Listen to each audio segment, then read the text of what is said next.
Ayan, nag-check out na kami dito ngayon. Ito yung ginawa namin na storage hotel. Kasi alam niyo na yung story nito, 'di ba? Kung hindi niyo alam anong story, bakit dalawa ang hotel namin. Isang hotel, Bayok Suite Hotel, ayan siya. Bayok Suite Hotel, ginawa naming storage hotel. Yung room na executive room, ginawa na lang namin siyang storage hotel. Lumipat kami doon sa malaki. Nagpalipat si Tita Chaka doon sa malaki, yung tallest na bayok. Yun na may 84th floor, yung may revolving tower sa taas. Ayun.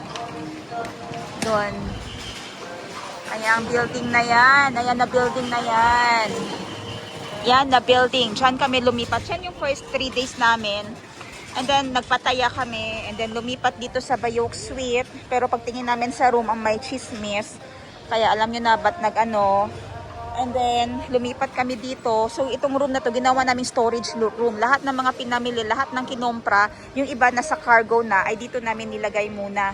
Hindi na namin dinerecho doon. So, after namin bumili dito sa Pratunam at saka sa Platinum, mga nearby markets at Tofu, dito na namin nilagay sa hotel na ito. So, ayan na yung iba, yung mga pwede naming i-hand carry, yung pwedeng hand carry ni Princess. Andito na lahat. So, grabe. Sobrang nagkakaundagaga na kami sa pagbubuhat nito today dahil mamayang gabi din ang flight ni Tita Jackie. Hinakot na namin lahat-lahat para isang hakot na lang dun kay Elaine.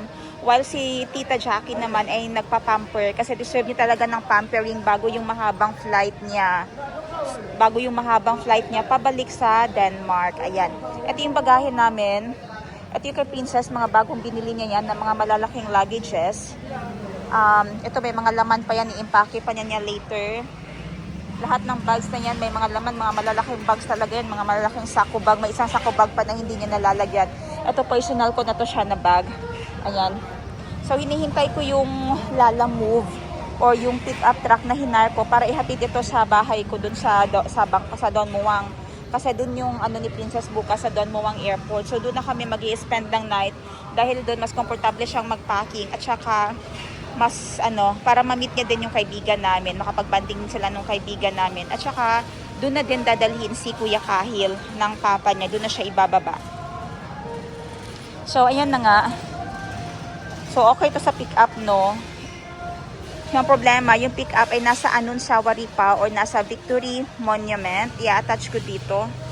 Here, gaano kalayo yung Victory Monument papunta dito sa Bayok Sky. Pero, during this time, na peak hours na, yung normal sana natakbo niyan ay nasa 10 minutes lang. Pero abutin ngayon maybe ng 30 minutes.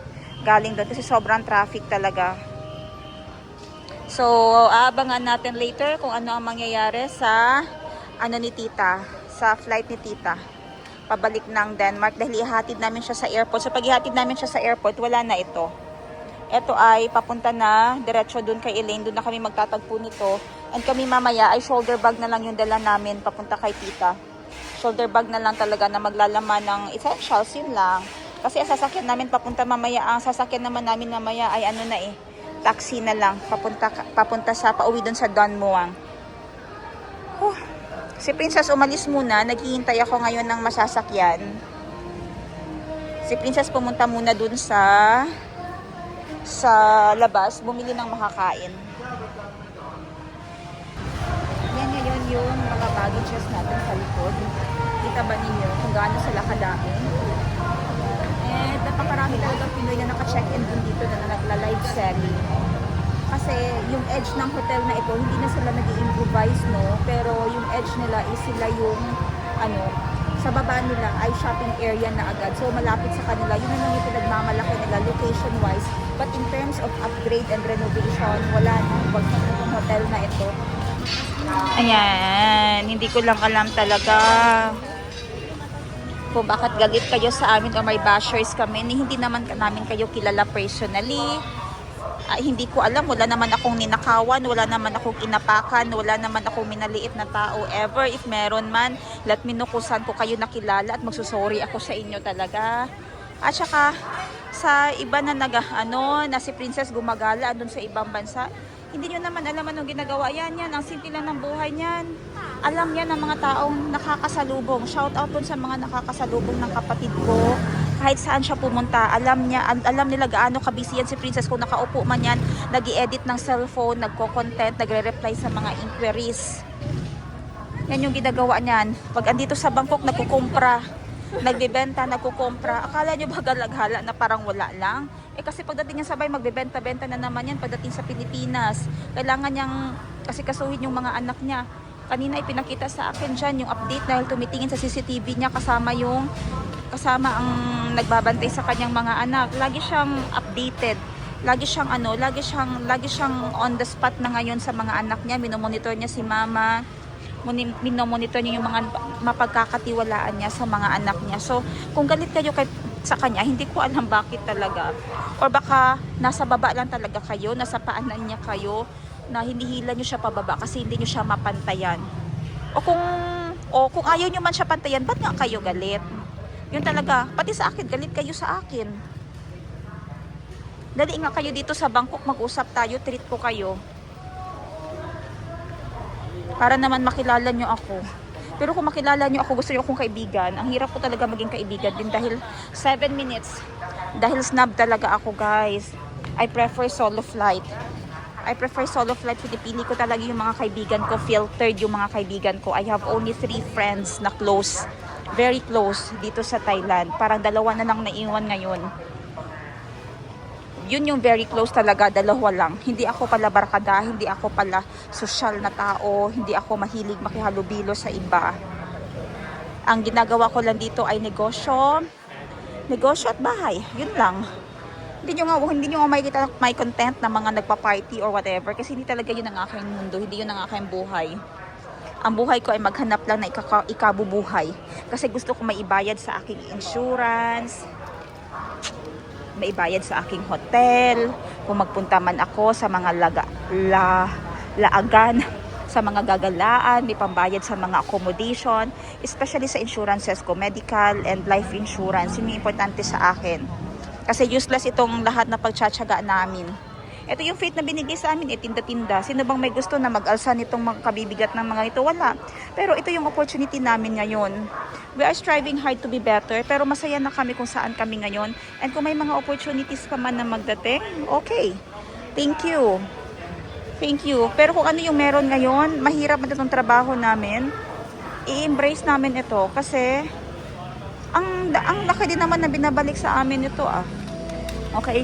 So yung kapalit nito, ang treat namin sa sarili namin is first bayaran yung mga bills, house, sasakyan, insurance, and then after that gala. Gala galore. Ganun yan. Okay? So malawit na talaga ang sasakyan and balik na kami doon sa Bayok Sky. And sa wakas, after 30 minutes, dumating na din yung pick-up truck. Ayan.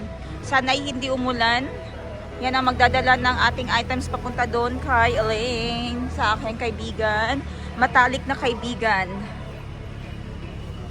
One of my truest friend. Ari raman to gangon, dako kay nga baggage. Ayan na siya. So magpatulong lang tayo sa tapos i-untang lang natin or i-scan or i-online transfer.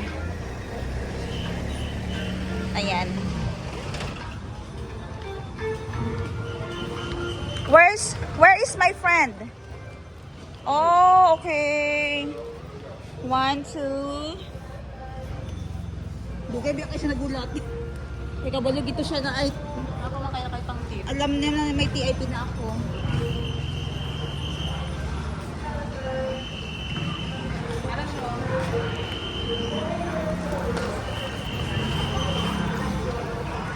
Ayan na. Kasi bibigyan ko lang yan sila ng TIP.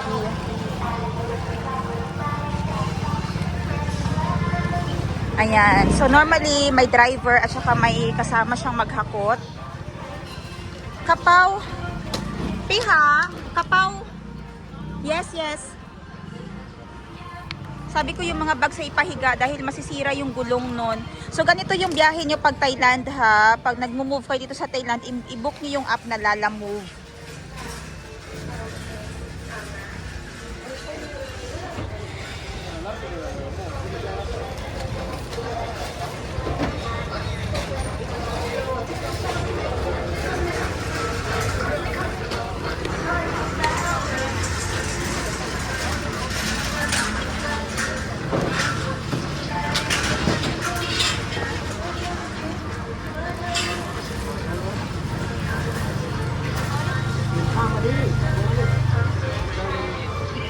sorry. Maybe inside ก็ได้ค่ะข้างในก็ได้นี่กระเป๋าข้างในนะ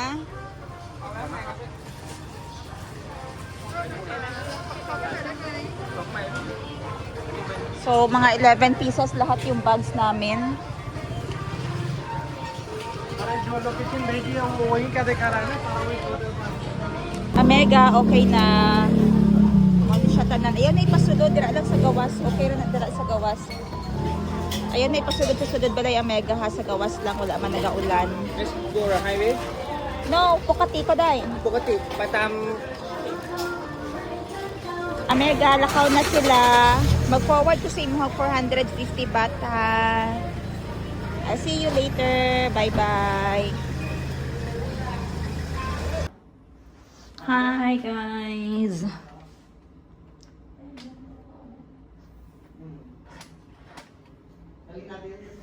Okay, hi everyone. Hi everyone. So ngayon, ipakihin ko yung mga iuwing mga gamit ni Tita Jackie. Isa-isahin natin. Kasi iiwan naman doon niya sa akin. Kasi naisip niya na mahilig ako sa toiletries, ganyan. And mga brand new lahat yung binili niya. And pwede sa skin tone ko. Hindi niya daw dadalhin pabalik kasi mabigat. Eh ako ay sanay ako sa mga ano talaga second hand. Mas masaya ako pag binigyan ako ng second hand talaga. And na-appreciate ko talaga yung gesture. Kita niyo naman, kung mayaman kami, my God, hindi, yung ibang mayaman dyan, hindi mag-accept ng ganyan. Kita niyo naman, di ba? Kasi nga pobre tayo. Kita niyo naman, di ba? Kasi nga pobre tayo. So, eto, ano yan? Pasakit agad siya kasi binigay sa atin, SPF. After sun lotion. After sun lotion sa heel. Ayan, itatanong ko pa kay tita kung ano yan. Ito, 14. May tissue ka pa dyan?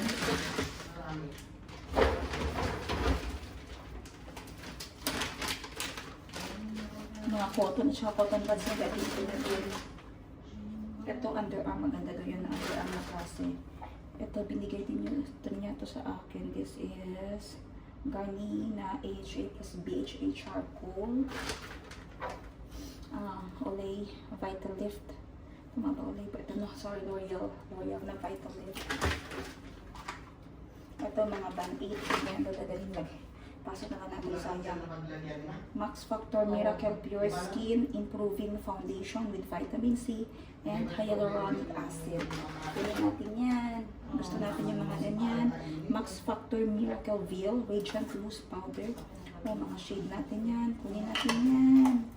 Hindi natin hintian kasi binili ito ni Tita with the thought na ipapasa niya sa atin. Ang tagal naman magbukas. Max Factor Face Finity All Day Flawless up to 30-hour wear by Max Factor. Ito naman ang shade ko, so okay lang, ha? Medyo dark na siya kaunti. Morena talaga ang dating niya, but ihahalo ko lang sa lighter foundation ko. Estee na double wear Okay na yun sa'yo. sa buko. Hugas daw kamay. Ito, bukas naman natin dito. Yan. Ayan, may mga tweezer, may mga nail cutter. Kaya pala nagsasabi sila sa'yo, ma'am, hindi ka namin marinig. Kahit ako hindi kita marinig. Malakas naman ito mamaya dyan. Magugas ako kamay, paano ba? Doon. Tweezer. Ikaw gani nagamay tapos nagasigaw ka pa din. Yes, gano'n. Dapat i-adjust mo. Ayan. Max Factor na lipstick. Ito, Maybelline Brown Tattoo. This one is, hindi ko alam anong brand. Okay na kung walang brand. Powder. Max Factor. Ito na lip gloss. Okay. Yung personal ko lang dito ay ito, moisturizing cream. Sa Dermaxia na facial cleanser. Tawas. Toothpaste. And toothbrush. And ako yung panglinis sa face. Okay, get ready for check out na tayo. Hindi ko saan ako tutingin. Dito ba o dito? Ganyan ba o doon? Yeah, sure. So,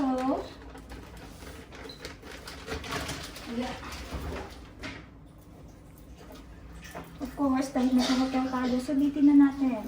Kunin natin lahat. Tissue. Tissue. Yan. Yung hindi na natin pwedeng dalhin ay ang mga towels. Ito na si Ken kasabi. Ah! Nakita niyo siya? Oh no! Ha? Swiper? No swiping! Oh no! Gago. I-blur ko pa yun. Sige lang, it's okay. Huwag mo kalimutan sis ha.